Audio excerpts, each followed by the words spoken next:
اسم الحقا کے تمام درجہ وسطانی چہارم کے طلباء سے میں مخاطب ہوں۔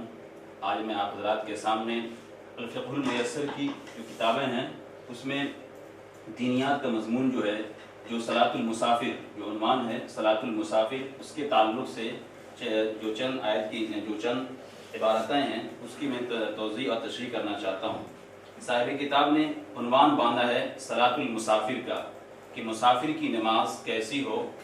آیا وہ کس حالت میں وہ کتنی نمازیں پڑھے گا، اس سلسلے میں کچھ تفصیل صاحب کتاب بیان فرما رہے ہیں۔ ہم جانتے ہیں کہ انسان جب نارمل حالت میں ہوتا ہے یا وہ اس کو جو اپنے لفظوں میں کہیں گے مقیم ہوتا ہے، اس کے لیے وہی نماز ہیں جو ہم لوگ سب جانتے ہیں۔ لیکن مسافر کی نماز، ایک مسافر جب اپنے گھر سے سفر کے لیے نکلتا ہے اور وہ سفر شرعی پر ہوا کرتا ہے تو اس کی حالت مقیم کی حالت سے مختلف ہوا کرتی ہے۔ اس لیے ہم آج مسافر کی نماز کس طرح ہوگی، وہ کتنی رکعتیں نماز پڑھے گا، اس تعلق سے ہم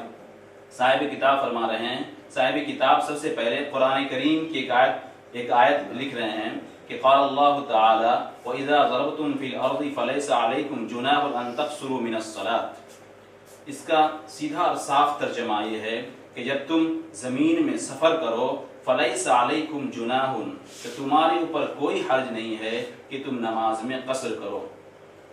ہم یہاں بہت مختصر تفسیر کریں گے کہ حنفیہ کے نزدیک قصر کرنا سفر کی حالت میں ضروری ہے، چاہے جائے کہ دوسرے اماموں کے نزدیک چاہے تو وہ قصر پر عمل کرے چاہے وہ عزیمت پر عمل کرے، لیکن حنفیہ کے نزدیک اس مسئلہ کے ہم لوگ ماننے والے ہیں، اس میں یہ ہے کہ جب آپ سفر شرعی پر ہوں تو اس صورت کے اندر آپ عزیمت پر عمل نہیں کر سکتے ہیں بلکہ رخصتی پر عمل کریں گے، یعنی اس صورت کے اندر آپ کو 4 رکعت والی نماز 2 ہی رکعت پڑھنی ہے۔ اس لیے فرمایا وَإِذَا ضَرَبْتُمْ فِي الْأَرْضِ، جب تم زمین میں سفر کرو فَلَيْسَ عَلَيْكُمْ جُنَاحٌ، تمہارے اوپر کوئی حرج نہیں ہے، کوئی دقت کی بات نہیں ہے کہ تم نماز میں قصر کرو۔ یہ بات بھی کلیئر ہونی چاہیے کہ قصر صرف ان نمازوں کے اندر ہیں جو 4 رکعت والی ہیں، یا جو نمازیں 2 رکعت والی ہیں یا 3 رکعت والی ہیں اس میں قصر نہیں کہا گیا ہے۔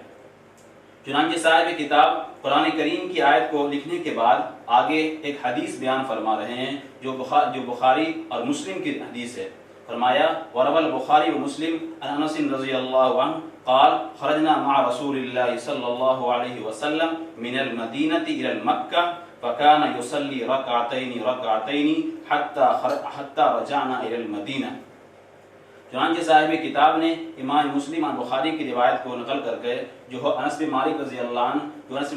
عنہ وہ صحابی ہیں جو آپ صلی اللہ علیہ وسلم کی 10 سال خدمت کیے ہیں، یقیناً ہم سے زیادہ وہ جانتے ہیں اور حدیث کی نوک و پلک وہ جانتے ہیں۔ چنانچہ وہ فرماتے ہیں انہ قال خرجنا مع رسول اللہ صلی اللہ علیہ وسلم من المدینة الى مکہ، وہ فرماتے ہیں کہ ہم رسول اللہ صلی اللہ علیہ وسلم کے ساتھ مدینہ سے مکہ کے لیے نکلے، یقیناً وہ صاحب سفر تھے، آپ صلی اللہ علیہ وسلم کے ساتھ حضرت انس بن مالک تھے۔ فرماتے ہیں فَكَانَ يُصَلِّي رَكَعَتَيْنِ کہ آپ صلی اللہ علیہ وسلم سفر کی حالت میں 2 رکعت نماز پڑھتے تھے۔ ہم جانتے ہیں کہ مکہ اور مدینے کی دوری تقریباً 450 کلومیٹر کے آس پاس ہے۔ یقیناً ہم جانتے ہیں کہ وہ آدمی جو اتنی لمبی مسافت پر چلا جاتا ہے کہ 48 میل جو سفر شرعی ہے، کوئی آدمی اگر اپنے گھر سے نکلتا ہے اور اس ارادے کے ساتھ کہ ہم کو 48 میل جانا ہے تو اس صورت کے اندر کہا گیا ہے کہ وہ سفر شرعی پر ہے اور اس پر مسافر کے جو احکامات ہیں وہ اس پر لاگو ہوں گے اور لازم ہوں گے۔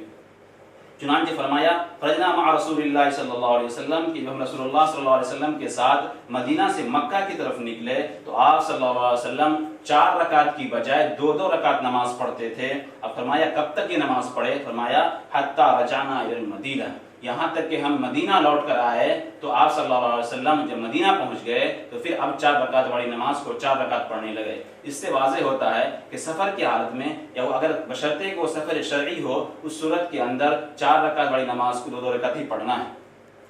آگے صاحب کتاب فرماتے ہیں کہ اقل السفر الذی یجب فیہ قصر الصلاۃ، کہ سب سے کم سفر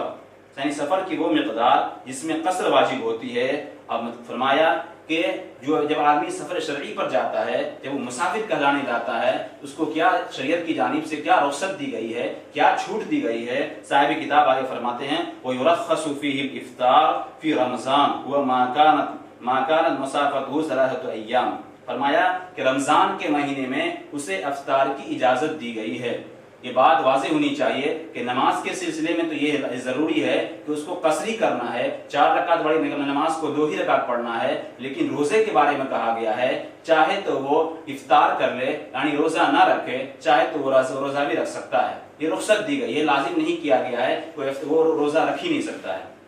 وہی فرمایا وَيُرَخَّصُ فِيهِ الْإِفْطَارُ في رمضان هو ما كانت مسافته 3 أيام من أقصر أيام السنة في السير والبسط، فرمایا کہ اس میں افطار کی رمضان کے مہینے میں اجازت دی گئی ہے، فرمایا کہ اس کی مسافت کیا ہو، 3 دن کی ہو۔ ہم جانتے ہیں کہ عام طور پر نارملی طور پر 3 دن کی مسافت کہاں تک ہو سکتی ہے؟ اصل میں پہلے زمانے کے اعتبار سے صاحب کتاب بیان فرما رہے ہیں کہ پہلے زمانے میں عام طور پر جو سواری 3 دن کی جو مسافت ہوا کرتی تھی، 3 دن کی مسافت طے کرنے کے بعد وہ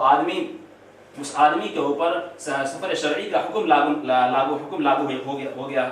ہو جاتا تھا، اس لیے اس بات کو بیان فرما رہے ہیں وہ ما کانت 3 ایام من اقصر ایام السنہ، کہ اس کی مسافت 3 دن کی ہو، اور وہ جس کی عام طور پر جو مقدار ہوتی ہے عام طور پر چلنے کی، اس بات کو فرما رہے ہیں وہ مشی الاقدام، کہ وہ چلنے کی جو مسافت ہوگی وسیر الابل یعنی اونٹ کی جو رفتار ہوگی 3 دن کی، اس اعتبار سے صاحب کتاب بیان فرما رہے ہیں کہ اونٹ کی 3 دن کی رفتار چلنے کی ہوگی، اگر کوئی آدمی اتنی دوری کا سفر کرنے جا رہا ہے تو گھر سے نکلتے ہی اس آدمی پر سفر شرعی کا حکم لاگو ہو جائے گا، اور اس کے پاس جو بیان فرمایا گیا کہ ایک مسافر کے لیے کن چیزوں میں شریعت نے کیا رخصت دی ہے اس پر عمل کرنا ایک مسافر کے لیے لازم اور ضروری ہوگا۔ انہی باتوں پر آج کے سبق کا اختتام کرتے ہیں۔